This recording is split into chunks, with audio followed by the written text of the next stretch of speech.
Eclesiastés es un libro que, aunque a muchas personas tienen diferentes opiniones en quién es el autor, prácticamente desde el primer versículo, cuando dice que es hijo de David, rey de Jerusalén, nos da a entender que el que escribió este libro es Salomón. Ahora, en la Biblia nos habla que hubo primer rey que fue Saúl, después hubo un segundo rey que fue David.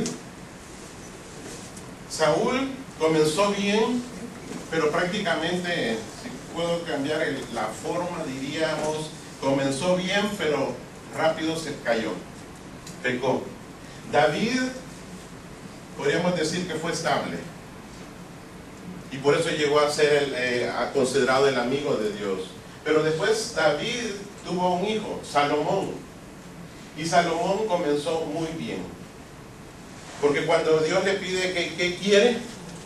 Él, en lugar de pedir riquezas, pidió sabiduría, porque dice: el pueblo que me has dado es muy grande y yo necesito de tu sabiduría, Señor, para poder guiarlo. Comenzó bien y por lo tanto Dios lo prosperó, pero en cierto punto de su vida llegó a tener tanto.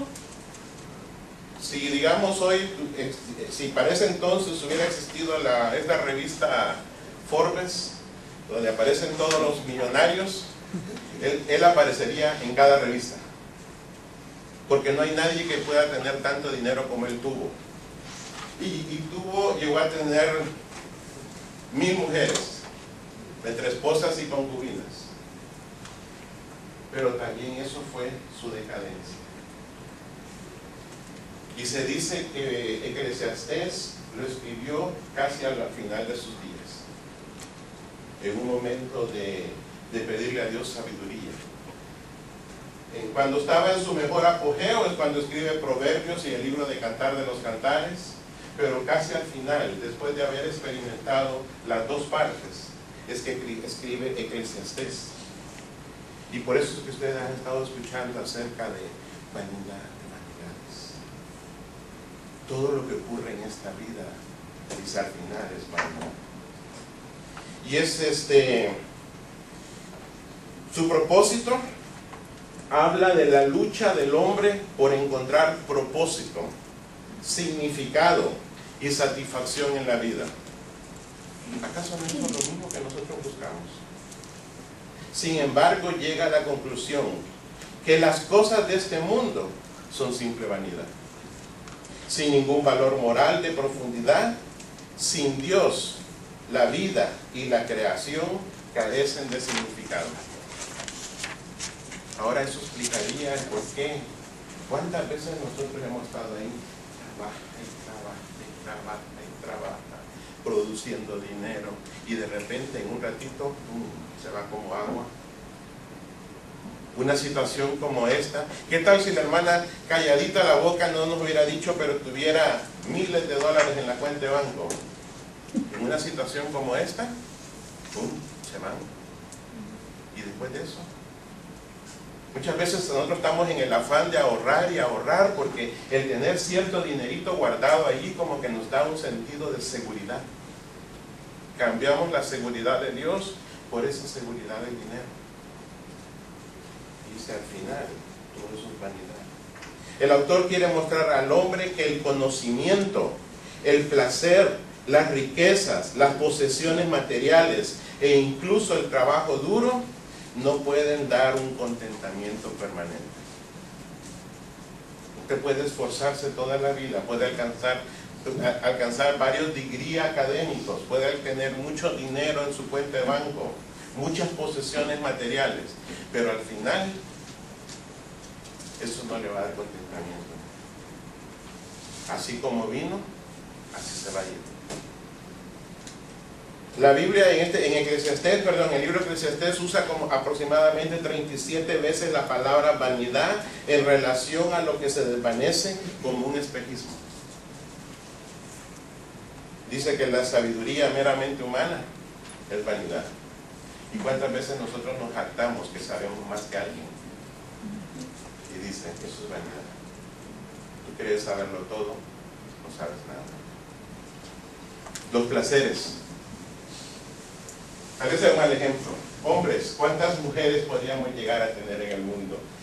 En nuestras vidas. Salomón las tuvo todas, 1000 mujeres, una para cada día. No pudo haber repetido en 3 años, sin embargo dice al final de sus días, eso es vanidad. No te produce ninguna satisfacción. Tuvo todo el dinero. ¿Cuántos quisiéramos tener todo ese dinero? Y según nosotros, bueno, el dinero sí, pero ¿cómo saca de necesidades? Pero al final, siempre, y como vamos a ver en nuestro texto esta mañana, siempre va a crear una ansiedad, una angustia. Porque si antes no tenía nada, no tengo problema, pero ahora tengo algo, lo estoy cuidando porque no quiero que nadie me lo quite. Entonces, sirvió tener dinero, y eso es lo que el autor está tratando de explicar. Los placeres o riquezas humanas, el esfuerzo humano, la fuerza de los malvados o opresores, todo eso es vanidad. Inclusive procurar el triunfo por sí solo es vanidades. La obra es más fácil entre dos, por don de 2 o 3 dobleces, es más difícil de romper. La frase debajo del sol aparece en el libro de Eclesiastés como 27 veces, dando la idea que se refiere a la forma de pensar humana apartada de Dios. Muchos de los ejemplos que se refieren aparecen en el plano debajo del sol, aparte de Dios. Casi todo lo que está en Eclesiastés viene en esa manera, abajo del sol, dándonos a entender que todo lo que se hace abajo del sol, fuera de Dios, es vanidad. Y por mucho que nosotros nos esforcemos, no lo vamos a lograr. Siempre va a haber una insatisfacción. Y por eso a veces decimos, de verdad la Biblia es cierto, o sea, yo estoy trabajando y parece que trabajo como y hecho en un saco roto. Por más que trabajo, nunca se llena.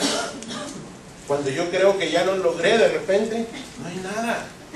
¿Qué pasó? Podemos haber estudiado mucho, pero de repente nos damos cuenta que aunque todavía nos falta aprender. La clase de hoy pues, se refiere precisamente a uno de estos aspectos, y este es el dinero. Así que déjenme correr para podamos tener la idea.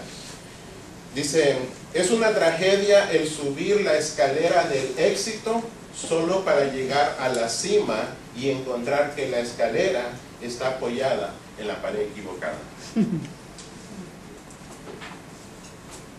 Es una tragedia subir la escalera del éxito solo para llegar a la cima o arriba y encontrar que la escalera está apoyada en la pared equivocada y pensar que todo lo que hicimos con ese propósito de nada nos sirvió.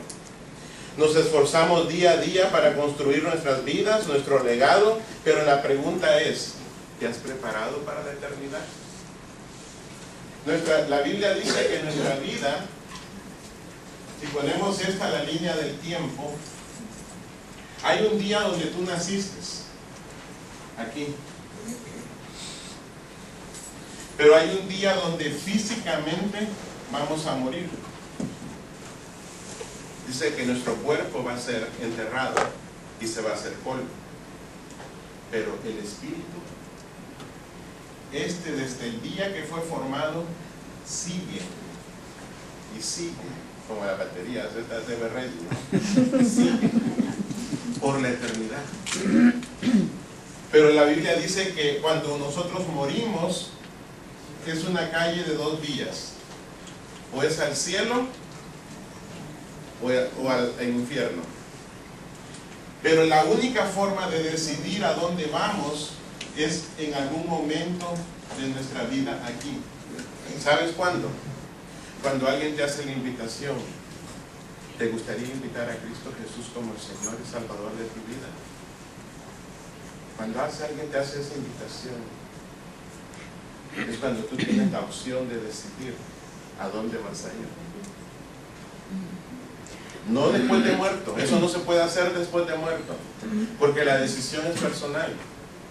Pero sin embargo, muchos trabajamos toda la vida por construir nuestra vida aquí, pero no nos preocupamos por el más allá. ¿Qué hemos hecho para la eternidad? ¿Y qué vamos a hacer para allá? Bueno, vamos a estar en la presencia de Dios, pero la Biblia dice que lo que hacemos aquí, hay un día que nos vamos a poder presentar delante del Señor Jesucristo y decirle: Señor, yo gané todo esto para ti. Y dice la Biblia que nos va a otorgar unas coronas. Eso es lo que hacemos para la eternidad, porque lo estamos haciendo para Él, no para nosotros. La Escritura tiene una clave para que las riquezas eternas no perezcan. La clave está en dejar a un lado lo que este mundo define como el éxito y la riqueza.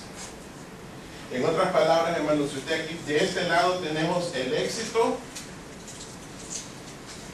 y de este otro lado está Dios.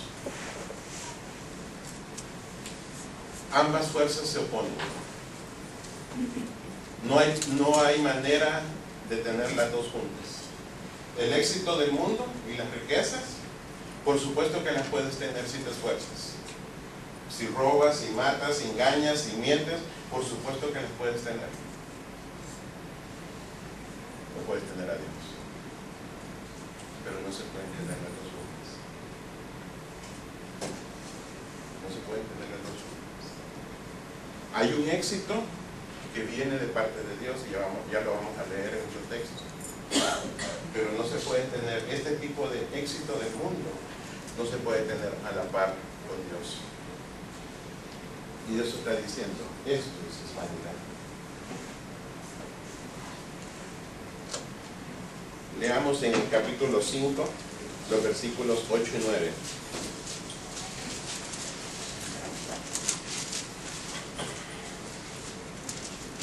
¿Alguien lo quiere leer? 8 y 9, capítulo 5.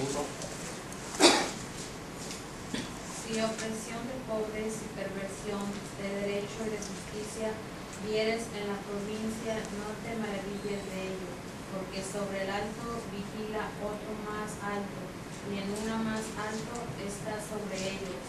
Además, el provecho de la tierra es para todos, el rey mismo está sujeto a los campos.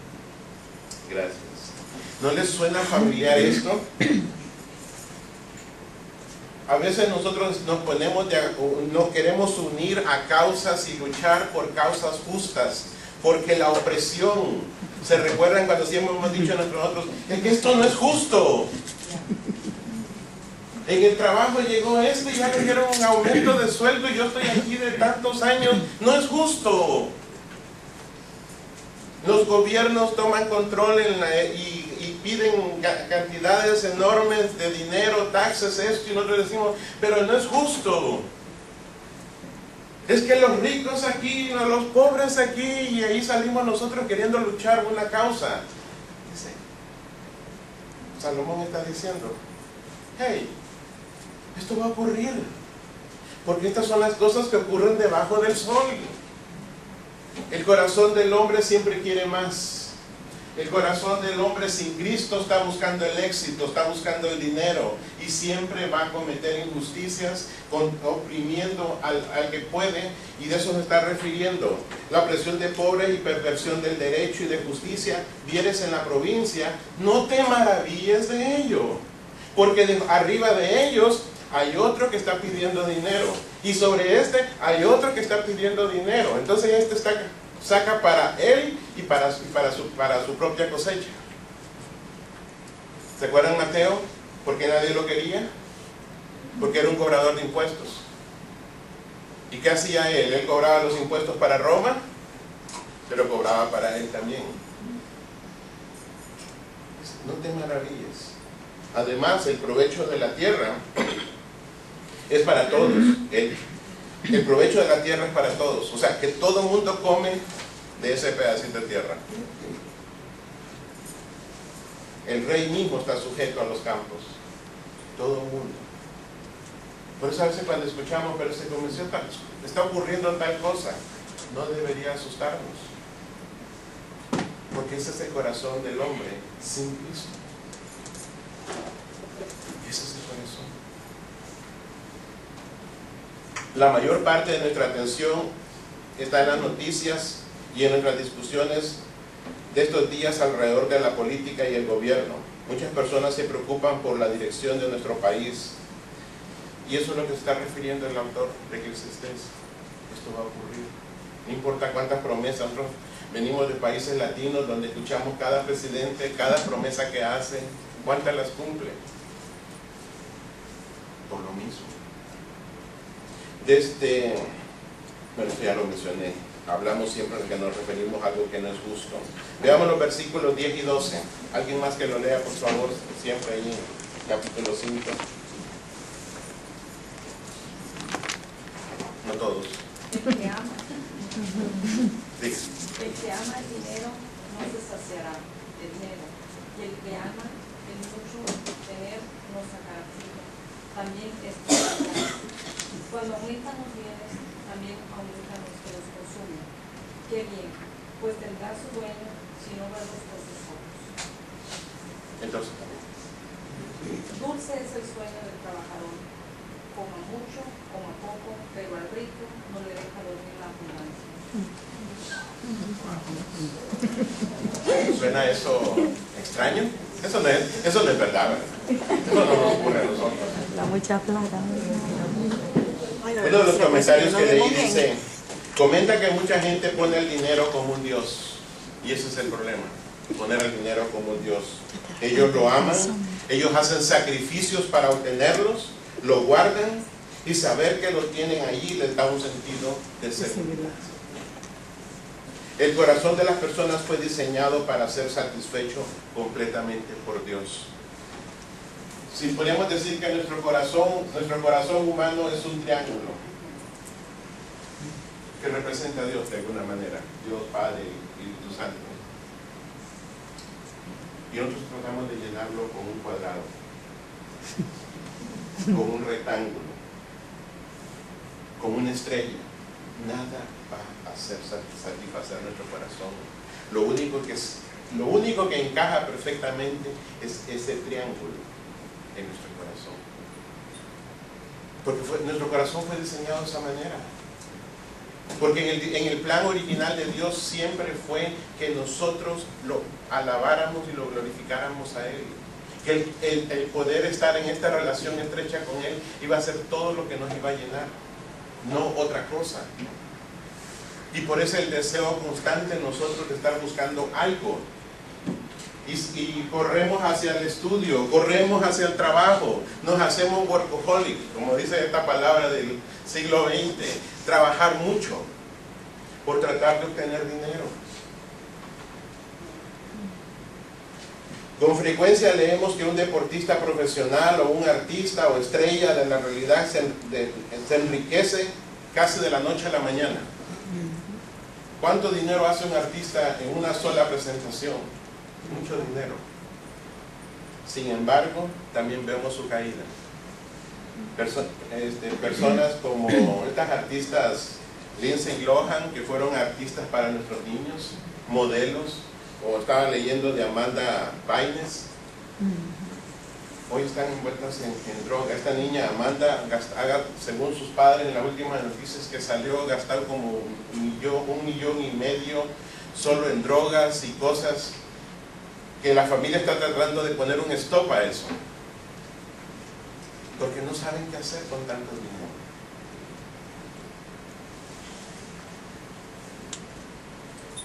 Juan Wesley, el cofundador de la Iglesia Metodista, decía: haga todo lo que pueda, ahorre todo lo que pueda, dé todo lo que pueda. Ese era su lema. Muchos pastores han mencionado en sus sermones a John Rockefeller, de cómo su vida estaba tan arruinada a los 53 años por su miedo. A esa edad este hombre dice que hacía $1 millón a la semana. $1 millón a la semana. Pero vivía a base de galletas, como esas galletas crackers y leche. Porque su miedo a perderlo. Cuando cambió su salud radicalmente, cuando comenzó a regalar su dinero y logró celebrar su cumpleaños 93. No tenemos nada. Y eso es lo que la Biblia está diciendo aquí en ese versículo que se leyó. Dulce es el sueño del trabajador, coma mucho, coma poco, pero al rico no le deja dormir la abundancia. Bueno, a veces nosotros sí tenemos un trabajo, y con ese trabajo cubrimos nuestras necesidades. ¿Sabe? Cuando yo llegué a este país, yo no llegué a ser waitress, yo fui busboy. El busboy es el que le ayuda al waitress. El que se lleva el dinero es el waitress. El busboy recibe un porcentaje. Y Pati, ¿comimos con eso? ¿Tuvimos un apartamento que rentamos con eso? Y éramos felices.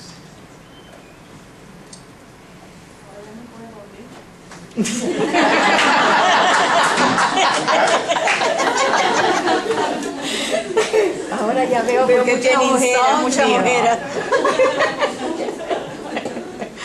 Exacto. Éramos felices, podíamos salir, nos divertíamos, pasamos tiempo con nuestras hijas. A veces yo me echo la pregunta, ¿por qué ya no salíamos? Antes íbamos casi, no voy a decir cada fin de semana, pero que íbamos al parque, que íbamos a Galveston, y ahora muchas ocupaciones como que se reduce todo eso. Nosotros invertimos tiempo en nuestros hijos. Sin embargo, hermano, a veces nosotros aquí tenemos 2, 3 trabajos con el fin de poder cubrir todas estas necesidades que el Señor está diciendo, al final es vanidad. Y luego preguntamos, ¿y nuestros hijos cuando los vemos se crecieron? ¿Qué pasó? Porque estábamos trabajando. Caímos en el juego de este mundo, tratando de llenar necesidades, cubrir necesidades materiales, y de repente nos preguntamos qué pasó. Déjenme correr porque ya se me va a terminar el tiempo. Otro punto que podemos ver, la ley de la siembra y la cosecha. Alguien que me lea los versículos del 13 al 17. Mira qué pasa cuando siembras sin Dios. ¿Qué crees que vas a cosechar?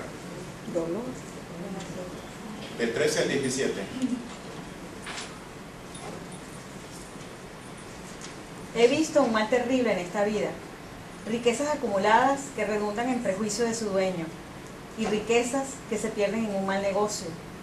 Y si llega su dueño a tener un hijo, ya no tendrá nada que dejarle. Tal como salió del vientre de su madre, así se irá, desnudo como vino al mundo, y sin llevarse el fruto de tanto trabajo. Esto es un mal terrible, que tal como viene el hombre, así se va. ¿Y de qué les sirve afanarse tanto para nada? Además, toda su vida come en tinieblas, y en medio de muchas molestias, enfermedades y enojos. Gracias. La ley de la siembra y la cosecha. En su afán de querer tener más, no disfrutamos nuestros hijos. Me gusta ese versículo 17 al final cuando dice, además de esto, dice, todos los días de su vida comerá en tinieblas. Porque tiene que levantarse tan temprano para comer cuando está de tinieblas, está oscuro. Pero pensemos, remontémonos al campesino, al agricultor de aquella época. Estaba comiendo en tinieblas. Y luego se iba a trabajar todo el día hasta comer en la noche, en tinieblas. No podía gozar nada, porque pasaba todo el día trabajando. ¿No se parece mucho a nuestras vidas? Donde salimos desde muy temprano, regresamos muy noche, porque queremos cubrir cada una de las necesidades. Y hermano, no estoy diciendo que ahorita vaya y cancele todo lo que tiene, pero comienza a ser sabio. Sabio. Y a dormir, ¿En qué realmente está invirtiendo su dinero? Revisa su chequera, revisa su cuenta, su tarjeta de crédito. ¿En qué realmente está gastando su dinero? ¿En qué cosas está yendo su dinero? en pasar tiempo con su familia, en gastarlo con su familia y que sus hijos puedan crecer en la seguridad que le transmite estar con sus padres? ¿O la chequera parece más la babysitter? Porque usted está haciendo dinero, que no tiene tiempo para estar con sus hijos y tiene que pagarle a alguien más. Habla de este hombre que hizo dinero, pero luego hace un mal negocio y sus hijos los dejó en la calle. ¿Cuántas personas confiaron en Enron y en una noche, en un día, descubren que no tienen nada y hasta su casa han perdido? Su seguridad estaba en eso que ellos tenían allí.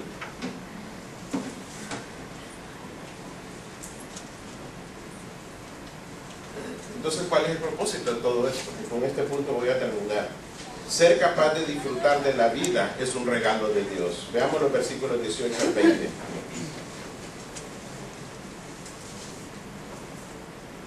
He aquí pues el bien que yo he visto, que lo bueno es comer y beber y gozar uno del bien de todo su trabajo con que se fatiga debajo del sol, todos los días de su vida que Dios le ha dado, porque esta es su parte.